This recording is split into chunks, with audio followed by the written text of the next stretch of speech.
Attention aux féministes du quartier et du sous-quartier. Écoutez cet extrait. Quand je me suis marié, première question de ma femme à l'époque, c'était « Ah, il nous faut une voiture. » Mais j'ai ferraillé comme un malade. Et elle ne comprenait pas. Elle me dit « Mais tu as l'argent pour payer une voiture ?» J'ai dit « Oui, j'ai le salaire pour payer une voiture sans problème. Mais si jamais je prends ça, ça devient mon minimum syndical. Et je ne suis pas certain que je peux tenir ça. Et je ne peux pas mettre de côté 12 mois pour contenir ça au jour d'aujourd'hui. » Et le lien est là, en fait. Quand tu augmentes tes dépenses, il faut que tes revenus augmentent d'assez pour que tu puisses... Tout à fait. Et peu de gens comprennent cette logique. Et je pense que c'est quand tu l'as expliqué, j'ai fait « Ah, voilà un bel outil qui est là maintenant. Dans mon budget mensuel, tu as une petite case là, 12 mois, et je regarde. Et donc, je sais, ma dépense mensuelle, c'est ça. Donc, toute dépense mensuelle, je la regarde en fonction de est-ce que mes revenus peuvent me garantir que je l'ai 12 fois. Excellent. Si tu ne l'as pas 12 fois dans l'année, laisse tomber. Suite à cet extrait, écoutez la réponse d'une dame dans les commentaires. Voilà pourquoi en tant que femme, il faut toujours être indépendant et rien demander, rien en majuscule. Demander à son mari qui concerne le financier. C'est lui donner une importance qu'il ne mérite pas. Wonderful. Tu veux une voiture, économise et achète-la toi-même. Arrêtons de nous rabaisser inutilement. Wakanda Forever! Black Power! Woman Power! Yeah! On en parle dans cette vidéo.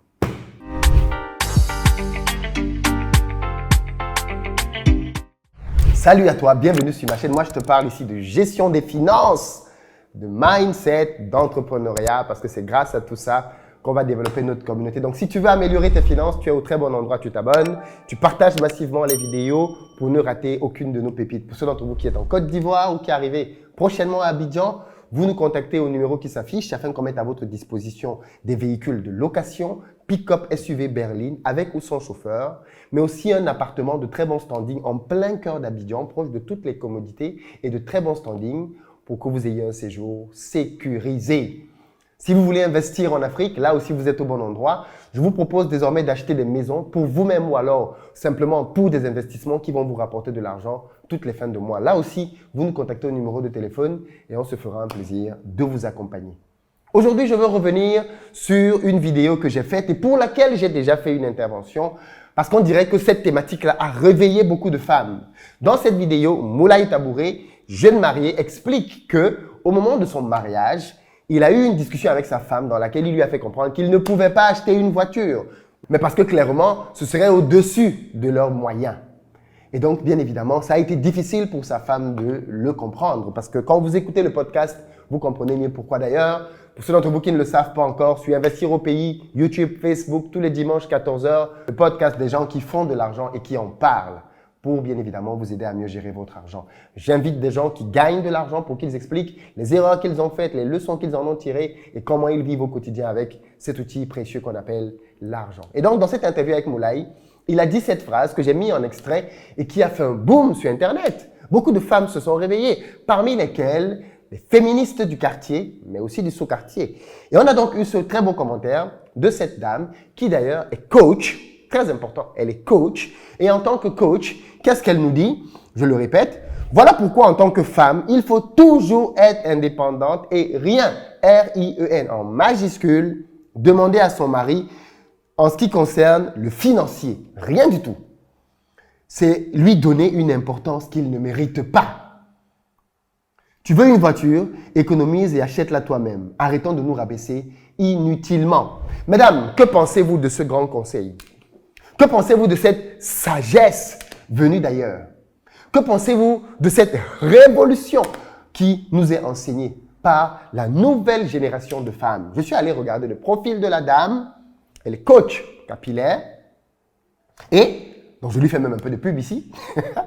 Et elle n'est manifestement pas mariée. J'ai regardé ses doigts. Tout de suite, je suis allé regarder. Qu'est-ce qu'il y a dans les doigts là? Il n'y a rien. Bon, déjà, probablement, d'après les signes extérieurs classiques, elle n'a pas d'alliance. On peut supposer donc qu'elle n'est pas mariée. Elle est peut-être en relation, mais elle n'est pas mariée. C'est important le mariage. C'est très différent du concubinage, du vie en reste, de copain-copine. C'est très important le mariage parce que ça implique le long terme. Parce que quand quelqu'un a ce genre de mindset, il faut se demander, est-ce que lui-même dans sa vie, il applique ce qu'il dit? Parce que si c'est une dame qui est seule, alors on peut se demander, est-ce que ses conseils ont marché pour elle-même? Est-ce qu'elle-même, elle manifeste les conseils qu'elle veut donner aux gens? Maintenant, de manière pratique et pragmatique, quand on commence à dire aux gens que vous vous mariez, mais le domaine financier, vous ne demandez rien à votre partenaire, est-ce qu'on est encore dans une équipe? Est-ce qu'on est encore dans une team? Moi, je fais partie de l'école traditionnelle, selon laquelle l'homme est le pourvoyeur des besoins de sa famille. Ça veut dire que l'homme vient et bien évidemment travaille pour sa femme et ses enfants pour s'assurer qu'il ne manque de rien. Ça ne veut pas dire que la femme ne travaille pas ou qu'elle n'a pas d'apport financier, pas du tout. Mais l'homme a sur lui le provider, le rôle de celui qui pourvoit aux besoins de la famille. Et donc en tant que tel, il doit pouvoir travailler pour subvenir aux besoins des siens. Mais quand un homme travaille, est-ce que ça veut dire qu'il doit avoir les moyens de payer tout ce que sa femme demande? Question. Est-ce que c'est parce qu'on aime sa femme qu'on doit lui donner tout ce qu'elle demande au motif qu'on a potentiellement les moyens? Pas toujours, parce qu'il faut se le reconnaître. Parfois, nos chères et tendres épouses peuvent avoir des demandes qui ne sont juste pas connectées à la réalité. Ce n'est pas parce qu'on a de l'argent que l'on doit pouvoir le dépenser pour acheter la première babiole, la première chose que madame demande. Madame vient dans le mariage et elle demande une voiture. Ça suppose qu'avant de venir dans le mariage, elle-même, elle marchait à pied. Elle n'avait pas de voiture. Elle vient se marier avec monsieur. Et maintenant, elle attend donc que monsieur comme monsieur gagne. Effectivement, Moulay Tabouré, millionnaire de son état, Forbes, bien évidemment. Elle attend du monsieur qu'il puisse acheter une voiture. Bon, monsieur Moulay regarde ses comptes quand même. Et il dit, bon, madame, là, pour le moment, c'est chaud. Il n'a pas dit que ce ne sera jamais le cas, mais là, pour le moment, c'est chaud. En plus, on vient de se marier, on sort donc de dépenses liées au festif du mariage. On va attendre un peu. Pour le moment, on n'est pas prêt. Mais certainement, dans quelques années, le moment viendra où on pourra le faire. Mais pour le moment, non. Et à cause de cette réponse, supposons donc que l'épouse de Moulay appelle cette coach pour lui dire « Coach, voilà ce que mon mari me dit. Qu'est-ce que tu en penses ?» Elle va lui dire « Mais je t'avais dit que tu ne devais rien lui demander. » Tu ne devais rien demander à cet homme. Comment tu as pu oser te rabaisser à demander une voiture à ton mari? C'est tellement rabaissant. Tu rabaisses la gente féminine. Tu rabaisses les femmes. Waouh! Vous savez, parfois, c'est la vie qui nous enseigne. Parfois, le meilleur enseignant qu'on a, c'est la vie elle-même. Quand elle te fouette, elle te chicote, tu réalises à quel point certaines des choses que tu as pu dire sont absurdes, illogiques. Et il faudrait peut-être que tu te ressaisisses. Et j'ai le sentiment que pour ce cas-là, on n'est pas très loin de ça. Parce que comment justifier que quelqu'un donne un conseil qui vient briser le mariage? Parce qu'en fait, le mariage, c'est d'abord une union. Une union à tous les niveaux. Une union physique, une union morale, mentale, spirituelle, financière. On partage tout. C'est le principe du mariage. On partage tout. On partage. Ça veut dire que quand il y a pour un, il y a pour deux. Mais quand ce n'est pas le moment, on peut dire stop, ce n'est pas le moment. Clairement. Et moi, je trouve dommage que des mamans, parce que elle n'a pas 15 ans, que des mamans viennent sur des réseaux véhiculer ce type de conseils sortis de nulle part qui vont malheureusement éloigner quelques jeunes filles du droit chemin. Faites très attention à qui vous écoutez. Avant d'écouter les conseils de quelqu'un, demandez-vous toujours, est-ce que j'ai envie d'être comme cette personne? Est-ce que j'ai envie d'avoir les mêmes résultats que lui ou qu'elle? Et si sa vie et ses résultats vous inspirent, let's go. Mais si ce n'est pas le cas, faites très attention. Parce que beaucoup de gens viennent là-dehors et ils vous prêchent des choses, ils vous invitent à faire des choses qu'eux-mêmes ne font pas ou qu'ils n'ont pas fait pour leur vie. Et vous allez vous retrouver derrière à appliquer des conseils comme ceux-là qui vont briser vos foyers et vous allez vous retrouver triste, parfois avec des enfants sur le dos, un monsieur qui est parti, alors que tout ceci aurait été évitable si vous n'aviez pas écouté certains grands coachs sur Internet qui vous donnaient les meilleurs conseils qu'ils n'ont pas eux-mêmes appliqués. La vérité, c'est qu'il y a beaucoup trop de femmes aigries sur Internet qui donnent des conseils aux gens alors qu'elles-mêmes n'ont pas réussi leur mariage et leur couple. Vous savez, une des leçons que j'ai apprises de mon prof, M. Zé, quand j'étais en 2e année en cours de sociologie, il expliquait que on apprend à réussir auprès des gens qui ont réussi et on apprend à échouer auprès des gens qui ont échoué. Quand quelqu'un a réussi quelque chose, il vous en parlera avec enthousiasme. Il vous en parlera de telle sorte qu'il va vous pousser à vous propulser, à vous lancer. Si vous venez voir quelqu'un qui fait de l'entrepreneuriat et pour qui ça marche, il va vous dire « mais oui, lance-toi, il n'y a pas de problème, ça va réussir ». Il ne va pas te montrer toutes les difficultés, il va te montrer tout ce que tu peux faire malgré les difficultés. Mais quand tu vas voir quelqu'un qui a échoué et que tu lui demandes, il va te donner toutes les raisons de ne pas le faire.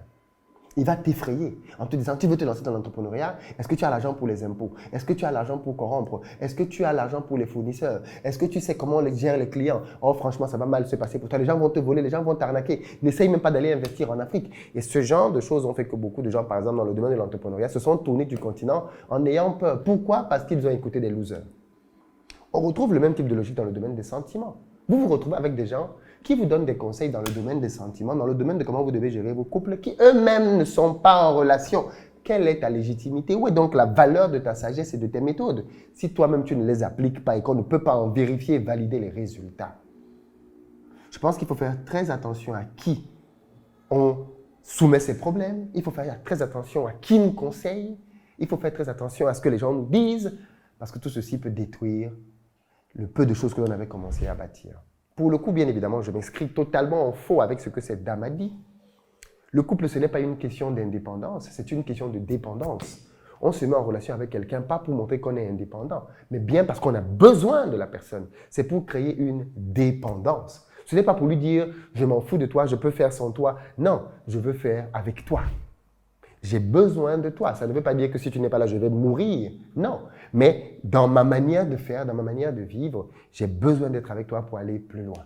Et ça, les amis, on doit le comprendre. On doit le comprendre. Si on ne le comprend pas, ma foi, on risquerait de passer à côté de très belles opportunités que la vie nous propose. Après, comme je dis, chacun parle, bien évidemment, d'après son expérience. Peut-être que cette dame a été frustrée, peut-être que cette dame a été blessée par des hommes. Certainement, d'ailleurs, quand vous entendez une femme parler comme ça, il y a certainement dû avoir là-dehors un homme qui a dû peut-être la blesser, peut-être lui faire revoir sa manière de voir les choses. Peut-être qu'avant, elle était même très ouverte, prête à partager tout avec un homme. Et quand quelqu'un lui a, boum, brisé le cœur, elle s'est dit, maintenant, plus jamais. Les hommes sont méchants, les hommes sont tout ce que vous voulez. Et c'est ce qu'elle véhicule aujourd'hui à tous ceux et toutes celles qui veulent bien lui prêter une oreille attentive. Dans tous les cas, ma position, vous la connaissez par rapport à ça. Il est hors de question de prôner la séparation financière dans le couple. Absolument pas du tout. Et il est encore moins hors de question de dire que quelqu'un qui demande à son partenaire de lui acheter quelque chose, c'est se ridiculiser. Non mais quel concept? Quelle conception? Comment on peut dire ça? Comment on peut dire que tu te ridiculises parce que tu demandes une voiture pour la famille? Comment on peut dire que c'est se ridiculiser de demander? Mais c'est juste incroyable quand même. C'est juste incroyable. On en est déjà arrivé à ce niveau-là. Est-ce que c'est encore le quartier? C'est même peut-être plus le sous-quartier, là. C'est trop bas. C'est trop profond. C'est trop bas dans la profondeur, ce niveau de raisonnement. Mais bon, chacun est libre d'avoir ses opinions, n'est-ce pas? Elle n'engage que celle qui croit. Je tenais à répondre à ceci pour dire que je ne suis absolument pas d'accord avec cette manière de penser. Vous nous dites dans les commentaires ce que vous en pensez. Peut-être que vous pensez que la dame a raison, ou alors vous êtes plutôt de mon avis de dire que non, c'est pas comme ça qu'on conçoit un couple. C'est pas pour que chacun fasse son one-man show financier, mais plutôt pour une harmonie financière. Dites-moi dans les commentaires ce que vous en pensez. À très bientôt.